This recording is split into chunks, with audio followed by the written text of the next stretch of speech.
Okay, with all our fall camping done, it's come time to winterize the camper before we put it in storage. This is our first time winterizing the camper. But first things first, and that is to drain the water heater. Here's the water heater.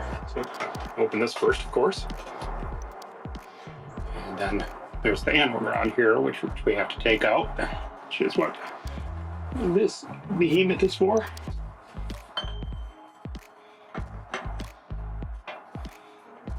A lot of water's gonna come splashing out of here. Oh, I need a screwdriver to get it in there first. Hang on. Okay, got a screwdriver so I can get some leverage through the hole here.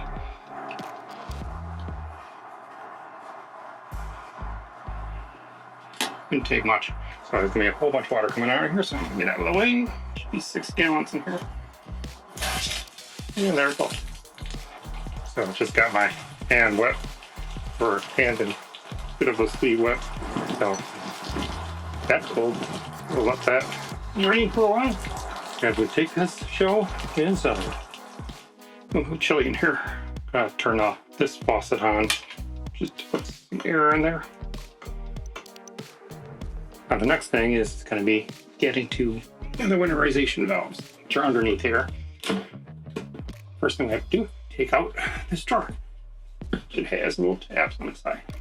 I always have a little trouble with these.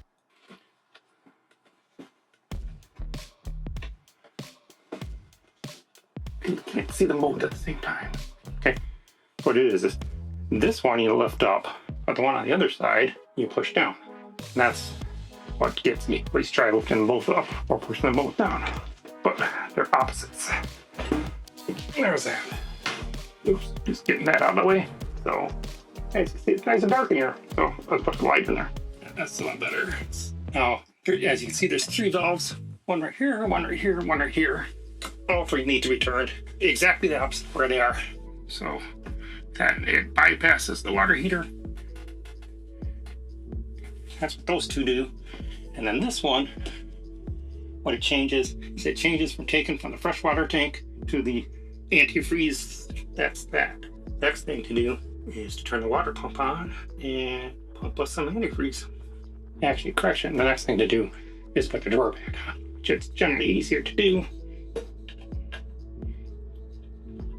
But take it off. You just got to make sure that, what I always have trouble with, making sure that each one goes in the rails at the same time.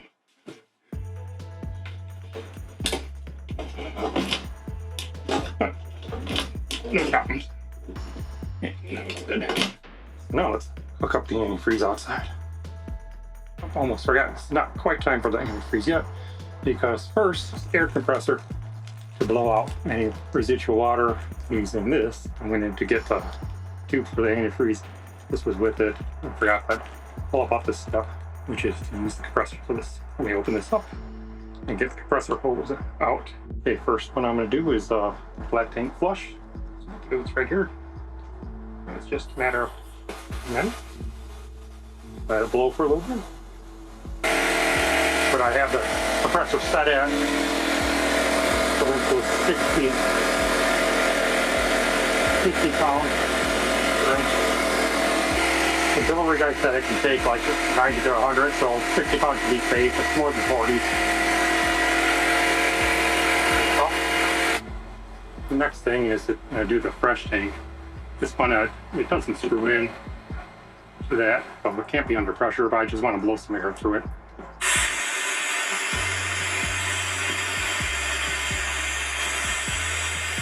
Make sure that basically everything in the actual tank. Then next thing would be the city water, which again, there shouldn't be much in here, so I just want to blow air through it to get any like drops. Let me use both hands to screw that in. If you're wondering what the water is that's dripping down, that's from the gutter corners. So I don't think it rained last night. It's all dew, morning dew. Let's air through here.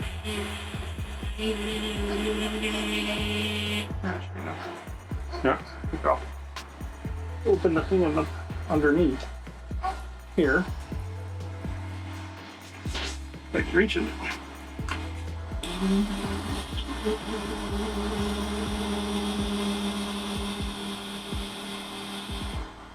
Yeah, should be pretty dry now. This one's the antifreeze thing. We don't need to blow that out because we put an antifreeze through it. So I'm gonna unscrew this and we should be done with the compressor. Okay, the worst thing about that was freeing the hose from its packing tape prison. Set up another camera up out here to film it sucking this while I take this camera inside. Okay, time for the moment of truth. First of all, up here, turn the water pump on. And then just pop it on. Wait for her to go pink.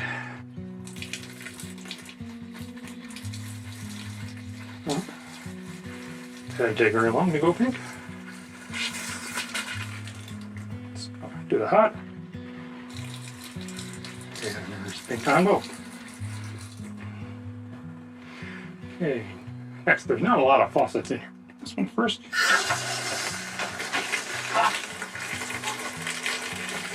Put it through the hose. That's definitely pink. And then push that off. Let me do the other one. Open up the drain. Definitely pink. And through the hose. Mostly just making sure.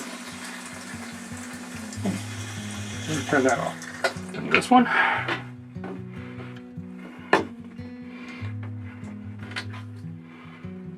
First the cold.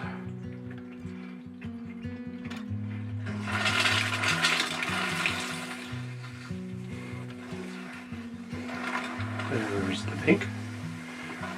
And then the hot.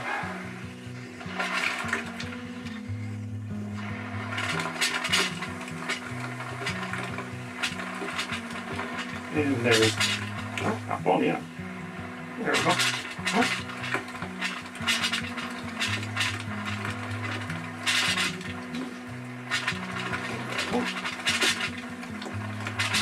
I need to check to see if the pot is empty outside.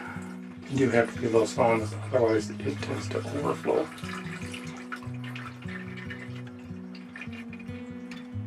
And I'll be right back. I did pretty much drain it. Switch to the other one. All we got left is to make sure that sink is good, the toilet, and then the outdoor shower here. So I think we went with enough.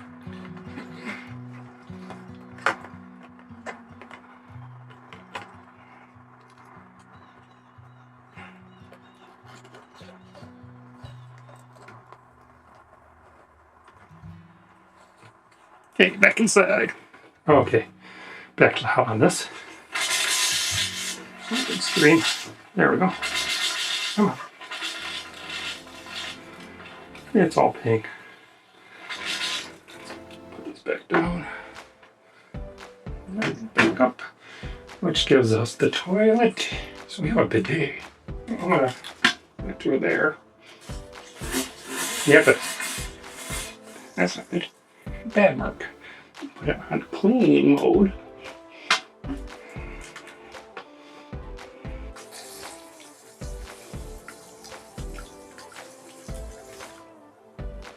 Wash.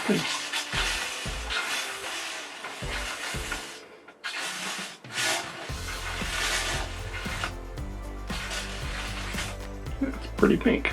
That's enough to cover it. And I will clean up that little bit of water there. So now, what is this? Looks like it doesn't actually go on unless you have the hose plugged in. Okay, now I have the hose plugged in. So this one on first. Turn this to jet. I think it should be easier to see though.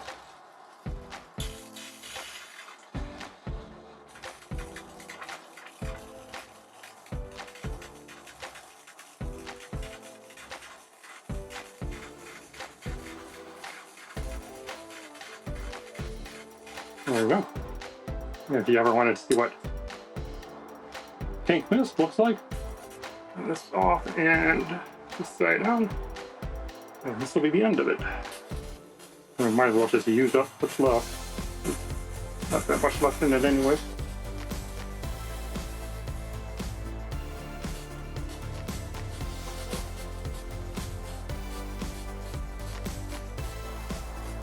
All this stuff. Okay, so it's all winterized. Well, all I've got left to do now is I'm going to take a couple paper towels and put it at the bottom of it underneath every faucet so that if it drips, it won't stain things. So basically like that. And like that. Clean up that little bit of pink in there too. But I don't need to film that. The only other thing is the water heater. So the one thing left, anno rod and the water heater. And we've seen that some people say leave the anno rod in so that insects don't go in. Some people say leave it out so it doesn't corrode as much. But the best one I've seen said to put a paper towel in to keep the bugs out, let it breathe. So what water is in there can evaporate. And otherwise leave the anno rod out. So that's what I'm going to do, is put that paper towel in there. And the anno rod there. And of course, it's time for people to start mowing their lawns or the leaves. Close this up. And now I just clean up, which I don't need to film. No, you chose to let me go, but God, I still hope. Subscribe now.